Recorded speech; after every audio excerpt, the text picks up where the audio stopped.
Hi everyone, it's Justine. Quick question before we start. Have you ever bought a piece of clothing, worn it a couple of times, washed it, and then it peels, it loses its shape, the zip breaks, and you think, how did I not see that coming? I have a confession to make. That does not happen to me anymore. Not because I only shop from luxury brands. I really don't. But because over years of working as a fashion designer, I've trained myself to check a few very specific things before I buy anything clothing related, really.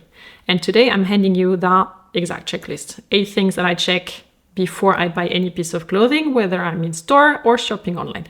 Let's go.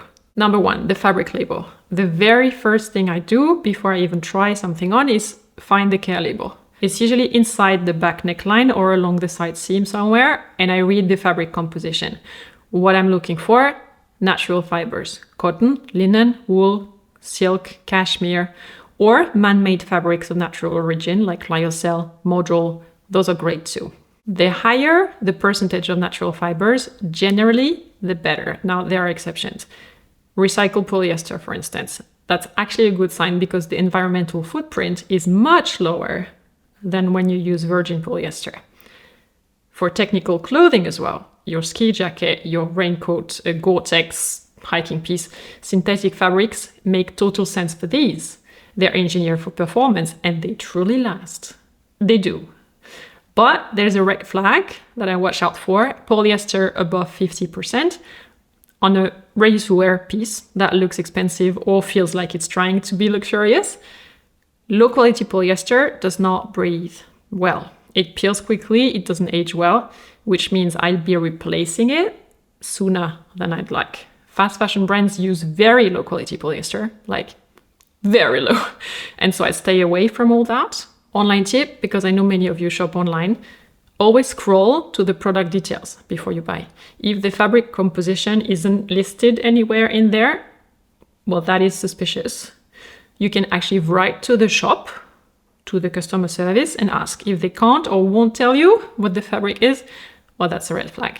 Number 2, care instructions. Still on the same label, but now I'm reading the washing instructions, basically. This one tells you a lot about the quality of the construction. A silk blouse that asks for gentle hand washing, fair. A linen shirt or a cotton dress that can go into the washing machine on a normal cycle, not so much spinning. Yeah, okay, that's actually a sign of a well-made, confident piece. Red flag, dry clean only on a fabric that has absolutely no business being dry clean only. For instance, a basic cotton shirt, a casual knit, a summer dress. When a simple piece says dry clean only, it often means the construction, the dye, or the finish isn't stable enough to survive a normal wash, which means you'll either be paying for dry cleaning forever or you'll accidentally ruin it the first time you forget.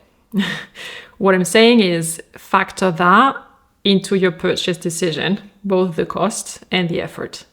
Great style is also about pieces you can actually live in, that are easy, in my opinion.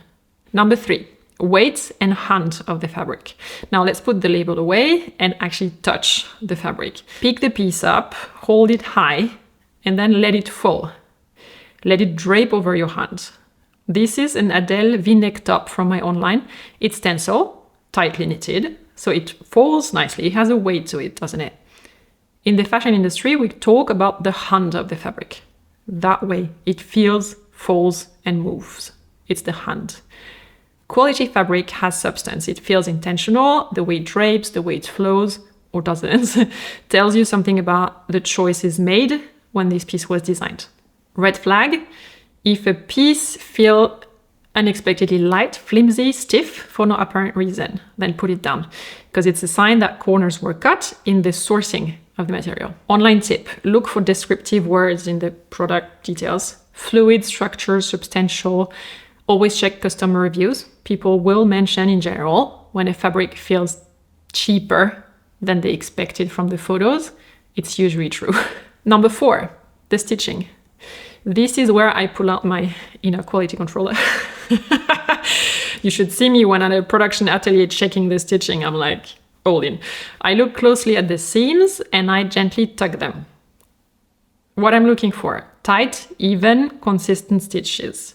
Seams that lie flat with no puckering or twisting. Red flag number 1, loose threads, uneven stitching, seams that pucker when you pull lightly. These are the first things to unravel after a few washes. Red flag number 2 here, and this one is more technical, but I want you to know it. Look at the stitching size, the length. Very long stitches are called a basting stitch. On a sewing machine, if you have one, it's the longest stitch setting, and it's only meant to be temporary. It's meant to be redone later with a tighter stitch length. It's not strong enough for a finished garment. And yet, some low-cost brands use long stitches to sew faster, to cut production time, so to save money. And the result is seams that give way after just a few wears, or you get stuck in a door or something and clack, the seam rips. Online tip, zoom into the product photos around the seams, around the neckline. A brand confident in their quality is not afraid to show the details up close. If the photos are blurry or always shot from a distance, that's not good. Number 5, the seam allowance. Turn the garment inside out. See that strip of extra fabric beyond the seam line? That's the seam allowance. And it matters more than most people realize. A generous seam allowance in a blazer or a coat, ideally at least 1.5 centimeters, at least, especially on shoulders and side seams, means there's fabric available if you ever want to have the piece altered. Because a tailor can let that seam allowance out a bit, make the blazer fit better, so you can wear it if you gain weight or if your body changes. Red flag, tiny seam allowances. If there's barely any fabric beyond the seam, this piece can't be altered. There's nothing to work with.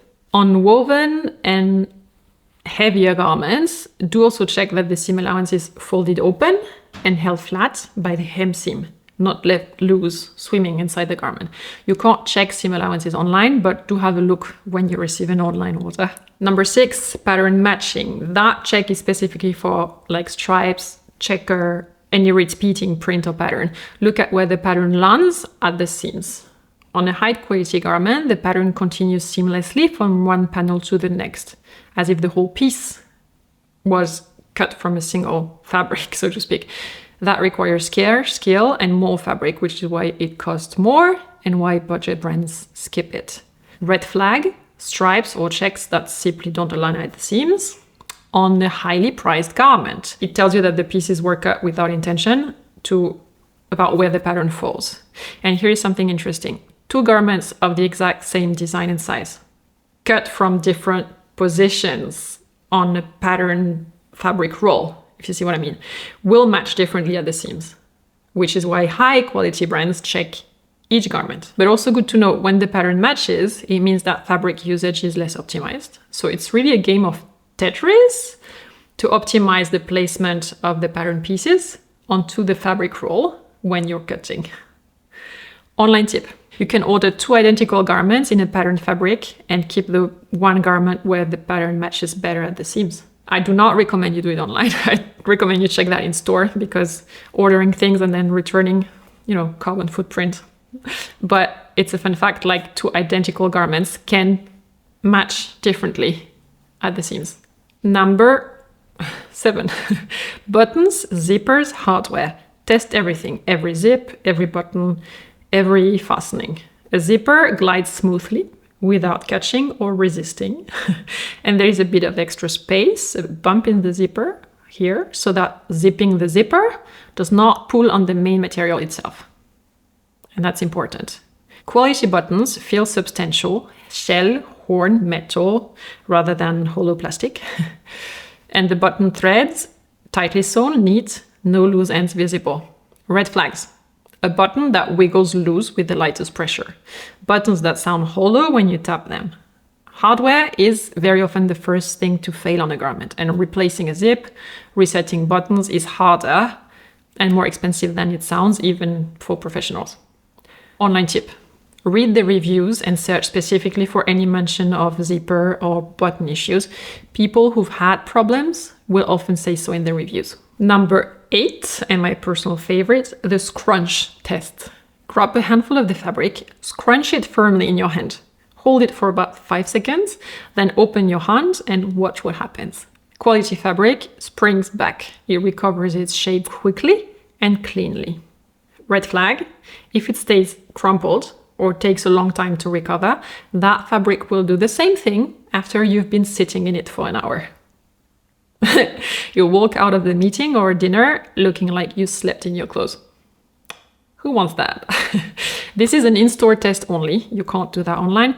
But my suggestion to you is next time you're in a shop, in a physical store, practice that on fabrics. You'll very quickly learn to feel what good recovery versus poor recovery feels like. So those are the checks I run before buying anything. With a bit of training, the whole check takes less than 60 seconds combined. And they will save you from so many disappointing purchases, so much money wasted on pieces that fall apart way too quickly, and it shouldn't be allowed. I summarized all the notes and tips from this video in a free resource. It's called 8 Things a Fashion Designer Checks Before Buying a Piece of Clothing. And you can download that at justineleconte.com/quality. Print it out, take it shopping with you, or keep it handy in a folder on your phone. Now, I'd love to hear from you. Which of these checks were you already doing? Which ones are new to you? Tell me in the comments down below. And if you found this video useful, give it a thumbs up. It helps other people find it on YouTube as well. And I thank you very much for your support. I'll be back soon in a new video. If you're not subscribed yet, now is a great time to do so. Take care. Bye.